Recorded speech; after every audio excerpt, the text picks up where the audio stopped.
There are a lot of you that have deleted parts off your FoxBody that you should have left on. Stay tuned to see if you're one of the guys that need these back on your car. As promised, this is going to be a series that we're doing on the FoxBody Mustang, but this also applies to pretty much anything out there, right? Now, the FoxBody platform is a very, very good platform, as we all know, but they are not without faults. One of the biggest things being suspension.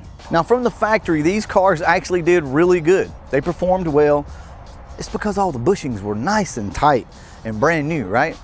Well, they were designed to be comfortable. These weren't designed to be all-out race cars, right? They were designed to be able to kind of do it all. Well, in this video, we're going to cover how to get that ride quality back, especially after you lower your car.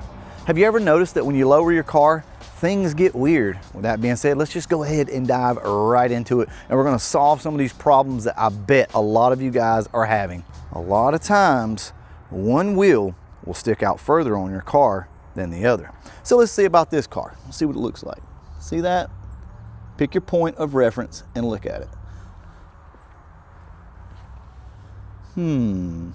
Maybe just a little, right? Now, why is that? A lot of it's got to do with suspension geometry, how these cars are set up from the factory.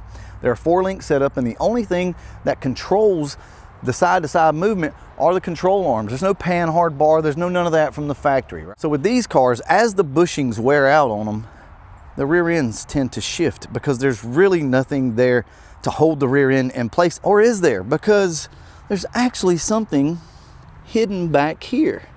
And I don't know if you guys can see that, but that is where your quad shocks go. Back in the day, one of the first things we all did was remove those quad shocks.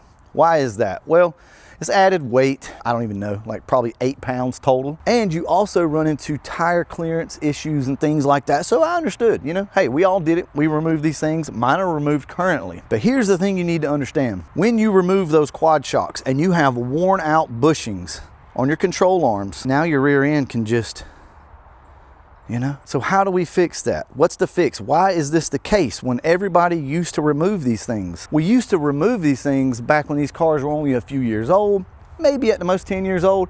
Probably not an issue. All your bushings and your control arms were nice and healthy. As a matter of fact, I've got some back here. Let's look at them. So back here in Pop's truck, we have the bushings and the control arms that came out of the Retro Fox. Look at how deteriorated they are. This is what's going to keep your car in alignment. As these things wear and get soft, you're going to get slop in your rear end. I'm about to tell you something that's going to go completely against the grain, and everybody's going to say that I'm crazy, and this is not true.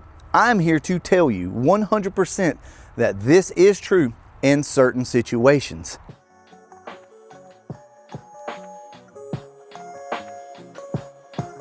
If you'll put your quad shocks back on your car, it will help center your rear end. No, it doesn't. That's not what they were designed to do. They were designed for axle wrap and for wheel hop. Exactly, they were designed for that. But also, it helps with suspension synergy. Everything working together as one component. If you think that you can take a shock that's mounted like this, right, on the car, mounted like this, mount both sides down, and you think you can push the rear end side to side, it's not designed to do that. They're designed to do this, right? I'm not saying that this is the fix for all of these cars. And I'm not saying that it's the right way to do it. I'm not even telling you that Ford designed these for that reason, but hear me out.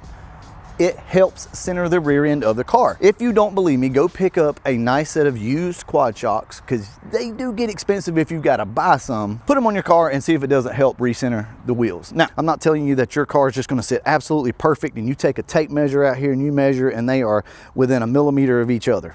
Probably not. But what it will do is help. Now, there's more to this, so stick around, because we're about to talk about something else that the quad shocks can help you with, and you're not going to believe it.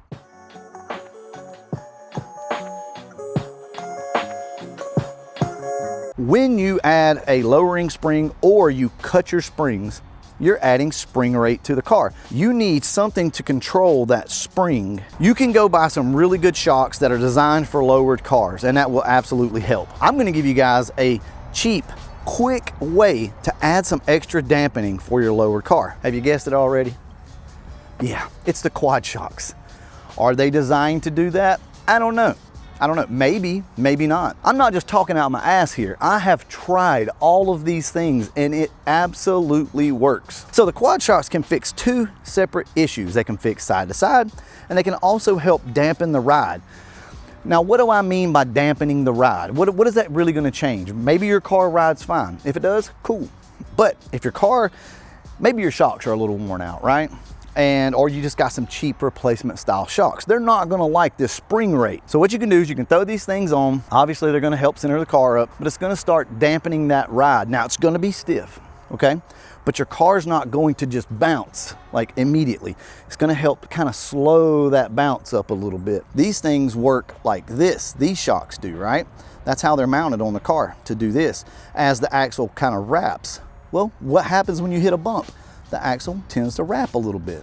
So it absolutely will help you.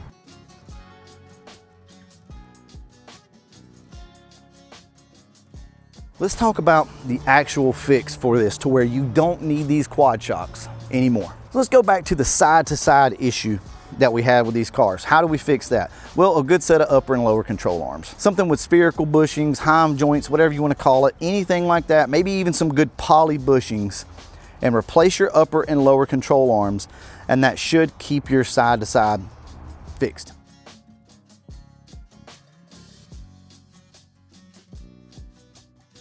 Now, one other bonus, your upper control arms absolutely will control side to side. If you get adjustable upper control arms, that will move your rear end side to side. Now, you would not believe the amount of people that have told me that's not what they're designed to do either. Look, whether they're designed to do that or not, it does not change the fact that it will move your rear end from side to side. Sorry, that's just what happens. I've known tons of people that have done this. As a matter of fact, Andrew Hanlon himself had an issue where the rear end of his car was just off to the driver's side. And whenever he would let off of it at the track, it would actually come down and smoke the tire because it was too far to one side.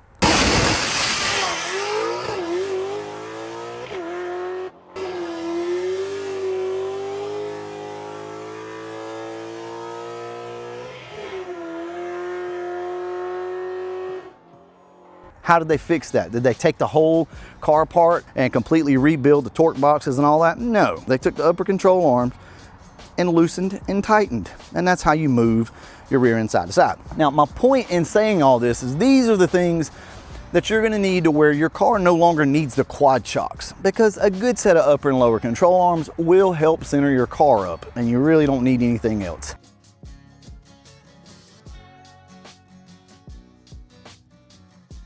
The sway bar. I used to be one of the guys that would remove this sway bar front and rear immediately on these cars. I no longer do that anymore. I leave my sway bars. So why was it so popular once upon a time to remove the sway bars on these cars? Honestly, we did not have the technology.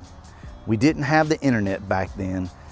That was a quick fix. Day one, when you got your car, was to remove front and rear sway bars, remove the quad shocks, do all these little modifications, and yes, it worked. It made the car a little sloppy, a little weird feeling, but it would hook better. It absolutely did work. Removing the quad shocks does help with that as well. If you've got an all-out drag car, yeah, you probably don't need front and rear sway bar. Maybe you do, but it's completely up to you. But it's not necessary these days because we have better tire technology and better suspension technology for you to get your car to hook with front and rear sway bar. Once again, I want to leave you guys with this disclaimer. I personally don't give a shit what you do to your car. That's your car, you do it. I'm not telling you there's a right or wrong way. What this video is to help the guys that maybe don't know, that have been misled and they think this stuff is absolutely a necessity to remove on your car, and it's not always the case. Guys, this is gonna lead into part 3. Now, part 3, we're gonna backtrack a little bit and start talking about modifications again. Some of the first modifications that you should do to your FoxBody Mustang. But I just felt like this was extremely important to go ahead and cover for part 2. So just to clarify, I'm not really talking about cars like this that are more drag race oriented, all right? We're talking street cars today. We will get into cars like this later on. By the way, welcome back to the garage. We're gonna be doing some stuff up here. As you can see, I've already started to utilize this space. So stay tuned for that. I'm gonna go ahead, wrap this video up, and as always, thanks for watching. This will be our first shopping spree ever done on the channel. Here's how it works. You're You're gonna go over to Patreon and sign up. There's 3 different tiers. There's a $20, $40, and $100. The $20 is 1 entry, the $40 is 2 entries, and the $100 automatically gives you 5 entries. You can cancel at any time if you would like. I recommend that you stay, obviously, to help out the channel, and also you're automatically entered for the next month's giveaway. You don't have to keep re-upping. The drawing will take place on January 31st, so the amount that you have to spend on your shopping spree is directly related to how many people sign up as members. The sky's the limit. This could go huge and be $10,000, or it could be $200. It's completely dependent on you. With that being said, good luck, everybody.